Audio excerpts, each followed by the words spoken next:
আজি হঠাৎ মানুহজন ওলালেহি খবৰ নিদিয়াকৈ, একদম একো খা খবৰ নিদিয়াকৈ ঘপককৈ ওলালেহি। অহাৰ কাৰণে পিছে বেয়া পোৱা নাই, ভালেই পাইছোঁ বাৰু। আৰু এইফালে আৰু আলহী আহিছে দেই, এইফালে আমাৰ ফুচুলি গৌতম দা একদম পূৰা আহি একদম লগ পাই গৈছে পাৰ্টনাৰ। আৰু এনেকৈ আলহী দুলহী আহি থাকিলে মাজে মাজে ভালো লাগে ন বাৰু। আৰু এইফালে চাওকচোন মায়ে কি কৰি আছে। ৰঙালাও কিহৰ লগত বনিব? হা? হাঁহৰ লগত তেতিয়াহ'লে আজি ৰঙালাও বনিব আলহীক খুৱাবলৈ।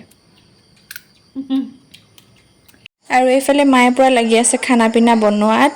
আৰু এইফালে হ'লেই আকৌ দেই, ৰঙালাওৰ লগত বনাইছিলে ৰাজহাঁহৰ মাংস, একদম দেখিয়ে পূৰা লাগিছে আৰু পূৰা টেষ্টি হ'ব নিচিনা।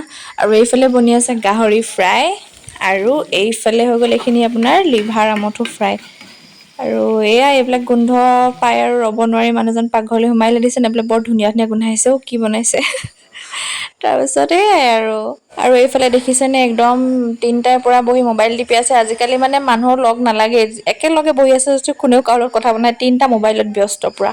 তাকে দেখি আকৌ ফুচুলিয়ে বোলে মইনো কি কৰিম অকলে অকণমান নাচিয়ে লওঁগৈ ভিতৰতে। তাই ভিতৰতে এনেকৈ অকণমান পাগলামি কৰি আছে। তাৰপাছতে ফুচুলি নাচি থাকোঁতে আকৌ এইফালে ভাত খাব হ'লেই নহয়, এইফালে আমাৰ দৌও আহিলে লগতে। তাৰপিছত ডিছপ'জেলতে চবকে খাবলৈ দি দিয়া হৈছে আৰু, কাৰণ ইমান কোনে কাঁহী বাতি ধুই থাকে আৰু ন, সেইকাৰণে। চ' সেয়াই আৰু